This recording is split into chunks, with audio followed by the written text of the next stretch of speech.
Hello friends, अपना new topic समास हिंदी का स्टार्ट है। क्वेश्चन फर्स्ट है, कौन से समास में पूर्व पद प्रधान होता है।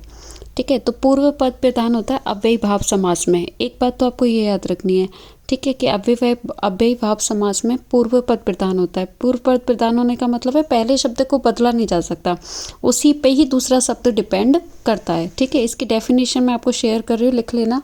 अव्ययभाव समास में प्रथम पद प्रधान होने का अर्थ है कि प्रथम पद सदैव अपरिवर्तित रहता है। ठीक है, प्रथम पद कभी चेंज नहीं होता। पूर्व पद प्रथम पद एक ही बात है, और इसी प्रथम पद से दूसरा शब्द जो है वो जुड़ा हुआ है, उसी के बाद कोई अर्थ निकलता है। अगर ये प्रथम पद हटा देते हैं तो शब्द शब्द ही रह जाता है, उसका कोई भी अर्थ नहीं निकलता है। ठीक है, क्वेश्चन सेकंड है, आजीवन शब्द में समास है। अब देखो, ये अव्ययभाव समास का उदाहरण है, ए इसका राइट आंसर होगा। आजीवन, अब जीवन तो अपने आप में शब्द है, लेकिन पहला पद जो है वो प्रधान है, आ। ठीक है, आजीवन का मतलब क्या हो गया, पूरे जीवन भर।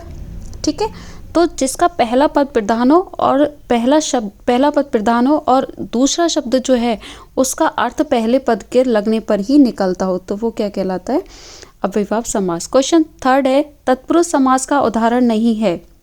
देखो, तत्पुरुष समास में क्या होता है, जिसमें विभक्ति का लोप हो। सिंपल सी बात है, हस्त द्वारा लिखित, दोष से पूर्ण, ठीक है, शरणागत, शरण को आगत, दुगुना, दोगुना में कोई भी विभक्ति नहीं है, इसलिए डी इसका राइट आंसर होगा। तत्पुरुष समास डी में नहीं है। तत्पुरुष समास की डेफिनेशन, तत्पुरुष समास वह होता है जिसमें उत्तर पद प्रधान होता है अर्थात प्रथम पद गौड़ होता है एवं उत्तर पद की प्रधानता होती है।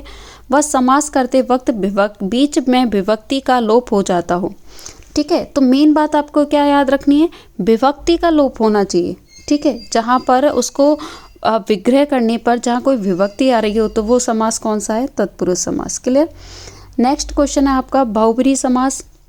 बहुब्रीहि समास का में क्या होता है, जो कोई शब्द जो है उसका अर्थ कोई अन्य ही निकलता हो, पहला पद दूसरे पद का कोई अर्थ नहीं निकलता हो, कोई तीसरा ही अर्थ निकलता हो, वो बहुब्रीहि समास कहलाता है। तो ए इसका राइट आंसर होगा, वीणा पाणी। वीणा पाणी का मतलब होता है सरस्वती। ठीक है, तो एक अन्य ही अर्थ निकल रहा है, किसको, वीणा को धारण करने वाली कौन होती है, सरस्वती। ठीक है, तो बहुब्रीहि समास की डेफिनेशन है, बहुब्रीहि समास जिस समास में कोई पद प्रधान ना होकर किसी अन्य पद की प्रधानता होती है वह समास क्या कहलाता है, बहुब्रीहि समास कहलाता है। ठीक है, क्लियर। तो सिंपल सा है, कोई अन्य अर्थ। आप देखो, वीणा पाणी, तो इसमें ना तो वीणा कोई शब्द से कोई रिजल्ट निकल रहा है, ना ही पाणी से कोई रिजल्ट निकल रहा है, दोनों के मिलाकर कोई अन्य ही अर्थ निकल रहा है, तो वो समास क्या कहलाता है, बहुब्रीहि समास। क्लियर। तो ये सारी चीज़ें आपको लर्न होनी चाहिए, आप लिख लेना साथ के साथ में। कर्मधारय समास मैंने आपको बता दिया, अव्ययभाव बता दिया, तत्पुरुष बता दिया, बहुब्रीहि बता दिया। ठीक है, तो ये सारे समास। दिगु में मैं आपको बता देती हूँ, जिसमें आगे संख्या हो वो दिगु समास, और द्वंद्व जिसमें और का लोप हो वो द्वंद्व समास कहलाता है। क्लियर। तो सारे समास आपके कंप्लीट है। सिर्फ अपन 10 डेज एग्जाम्पल करेंगे तो आपको बहुत अच्छे से समास याद हो जाएगा, और यही क्वेश्चन है जो बार बार रिपीट होते हैं। बहुब्रीहि समास नहीं है। ठीक है, बहुब्रीहि समास में मैंने बताया जिसका अन्य ही अर्थ निकलता हो वो बहुब्रीहि समास होगा। त्र्यंबक, त्र्यंबक कौन होते हैं, शिव, यानी अन्य अर्थ निकल रहा है। वज्रांक कौन होते हैं, हनुमान, इसका भी अर्थ निकल रहा है। कामचोर, कामचोर का कोई अर्थ नहीं निकल रहा है, इसलिए सी इसका राइट आंसर होगा। गोपाल यानी गौ का पालन करने वाले यानी कि कृष्ण। ठीक है, तो कामचोर ही इसका राइट आंसर होगा। क्वेश्चन 6 है, कर्मधारय समास नहीं है। कर्मधारय समास मैंने आपको बताया, देखो कर्मधारय समास की मेन विशेषता क्या है, पहला पद विशेष्य और दूसरा पद विशेषण होता है। ठीक है, दूसरे पद की विशेषता बतलाता है पहला शब्द। जैसे महात्मा, महान है जो आत्मा, महाराज, महाराज, ठीक है महान के राजा।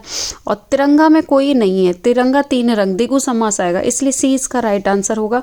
कुपुत्र, बेकार है जो पुत्र। ठीक है, क्वेश्चन 7 है, विशेष्य और विशेषण से संबंध किस समास से है। मैंने अभी जस्ट बताया आपको, पहला पद विशेष्य और दूसरा पद विशेषण हो तो वो समास कर्मधारय समास कहलाता है। ये आप अच्छे से याद कर लेना। ठीक है, क्यों, क्योंकि जो विशेषण है, जैसे मैंने अभी बताया महात्मा, महान है जो आत्मा, अब आत्मा की विशेषता बतला रहा है, महानता। ठीक है, विशेष्य क्या हो गया, महान। क्वेश्चन 8 है, कौन से समास में द्वितीय पद प्रधान होता है। ठीक है। तो पहला पद मैंने आपको बताया तत्पुरुष समास में द्वितीय पद प्रधान होता है, इसकी डेफिनेशन मैंने बता दी थी, और इसमें विभक्ति का लोप होता है। ठीक है, तो सी इसका राइट आंसर होगा।